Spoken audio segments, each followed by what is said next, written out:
క్రీస్తునందు ప్రియమైన వాళ్ళారా, శుభాలు. ఎలా ఉన్నారు? బాగున్నారా? నిన్నటి దినము ఎలా గడిచింది? ప్రభువుకు మహిమకరంగా జీవించారా? జీవించినట్లయితే ఆయనకు స్తుతులు. లేని ఎడల ఆయన మనల్ని క్షమించును గాక. నేటి దిన ధ్యానాంశము మార్కు సువార్త 14వ అధ్యాయం 16వ వచనం. మార్కు సువార్త 14వ అధ్యాయం 12 నుంచి 16 వచనాలు. మార్కు సువార్త 14వ అధ్యాయము 12 నుంచి 16 వచనాలు. పులియని రొట్టెల పండుగలో మొదటి దినమున వారు పస్కా పశువును వధించినప్పుడు ఆయన శిష్యులు, నీవు పస్కాను భుజించుటకు మేమెక్కడికి వెళ్ళి సిద్ధపరచవలెనని కోరుచున్నావని ఆయనను అడుగగా, ఆయన, మీరు పట్టణంలోనికి వెళ్ళుడి, అక్కడ నీళ్ల కుండ మోయుచున్న ఒక మనుషుడు మీకు ఎదురుపడును, వాని వెంటబెట్టబోయి వాడు ఎక్కడ ప్రవేశించునో ఆ ఇంటి యజమానుని చూచి, నేను నా శిష్యులతో కూడా పస్కాను భుజించుటకు నా విడిది గది ఎక్కడ ఉన్నదోనని బోధకుడు అడుగుచున్నాడని చెప్పుడి. అప్పుడు సామాగ్రితో సిద్ధపరచబడిన గొప్ప మేడగది మీకు చూపించును. అక్కడ మన కొరకు సిద్ధపరచడని చెప్పి తన శిష్యులలో ఇద్దరిని పంపెను. శిష్యులు వెళ్ళి పట్టణంలోనికి వచ్చి ఆయన వారితో చెప్పినట్టు కనుగొని పస్కాను సిద్ధపరిచిరి. దేవుని వాక్యాన్ని మన వినికిల్లో దీవించి ఆశీర్వదించనుగాక.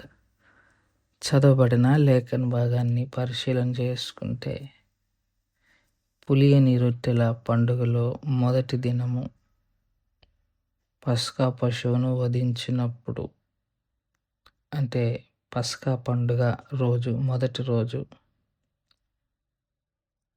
మామూలుగా ఒక్కొక్క రోజు పస్కా పండుగను ఆచరిస్తారండి. గలిలయ ప్రాంతములో ఉన్న వారందరూ ముందు రోజు వధిస్తారు, మిగతా ప్రాంతంలో వారు తర్వాత రోజు వధిస్తారు. అంటే యేసు ప్రభువారు గలిలయ ప్రాంతం నుంచి వచ్చారు, శిష్యులు కూడా అదే ప్రాంతం వారు కాబట్టి చారిత్రకంగా గమనిస్తే ఆ ప్రాంతంలో పుట్టి పెరిగిన వారందరూ పస్కా పండుగను ఒకరోజు ముందే ఆచరిస్తారు. ఈ మందిరంకు దగ్గరలో ఉన్నవాళ్ళు, దేవాలయానికి దగ్గరలో ఉన్న వారందరూ పస్కా పండుగను శుక్రవారం ఆచరించారు, ఆ తర్వాత రోజు ఆచరిస్తారు. సో ఒకళ్ళేమో రోజుని సూర్యోదయం నుంచి సూర్యోదయం వరకు లెక్కేస్తారు. గలిలయులు సూర్యుడు ఉదయించిన దగ్గర నుంచి మళ్ళీ సూర్యుడు ఉదయించే వరకు ఇది ఒక రోజు. అదే మిగతా వారు సూర్యుడు అస్తమించే దగ్గర నుంచి సూర్యుడు మళ్ళీ అస్తమించే వరకు రోజులు లెక్కేస్తారు. యూదుల ఆచారం అలా ఉంటుంది. సో ఒక్కొక్కరు ఒక్కొక్క ఆచారం ప్రకారం వారి రోజులు లెక్కేసి ఆ రోజున పస్కా పండుగను భావించి చేస్తూ ఉంటారు. ఆ కారణం చేతే యూదులు మామూలుగా ప్రధాన అధికారులు వీరందరూ తర్వాత రోజు చేస్తే యేసయ్య ముందే చేశారు. చాలామంది ఇదేంటి కాంట్రడిక్టరీగా ఉంది అని అనుకుంటారు. అలా కాదు, ఇది కారణం.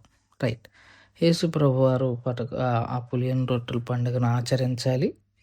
ఇక ఆఖరి పండుగ ఆయన భూమి మీద బ్రతికున్న సమయంలో ఇంక మళ్ళీ ఆయన చేయటానికి అవకాశం లేనిది. ఆ సందర్భంగా శిష్యులను పిలిచి శిష్యులు అడుగుతారు, పస్కా భోజనం ఎక్కడ సిద్ధపరచాలనుకుంటున్నావు అని అడిగినప్పుడు ఆయన ఫలానా ఇంట్లో అని చెప్పలే, డైరెక్ట్గా ఇండైరెక్ట్గా హింట్స్ ఇస్తున్నాడు. ఎందుకు ఆయన అలా ఇండైరెక్ట్గా హింట్స్ ఇస్తున్నారు అని అంటే, వాళ్ళ మధ్య ఈయన కూడా ఉన్నాడు, యోధ. ఇప్పుడు ఆ ప్లేస్ కానీ పబ్లిక్ అయితే అక్కడికి యేసయ్య వెళ్ళకముందే మరి సిద్ధపరిచే సమయం ఉంటుంది కదా, ఆ సిద్ధపరిచే సమయం కల్లా ఈ యోధ రాజు మతపరమైన పెద్దలకు, శాస్త్రులకు ఇన్ఫర్మేషన్ ఇచ్చేస్తే యేసయ్య అక్కడికి వెళ్ళేలోపు వీళ్ళు వెళ్ళిపోతారు సైనికులు.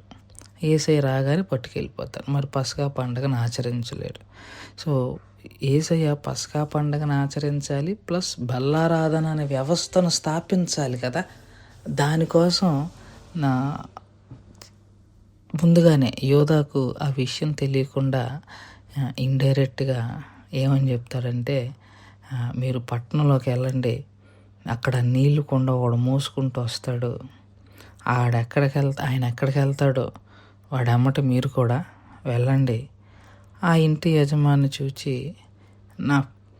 నా శిష్యులు నేను భుజించుటకు నా విడిది గది ఎక్కడ ఉందని అడగండి.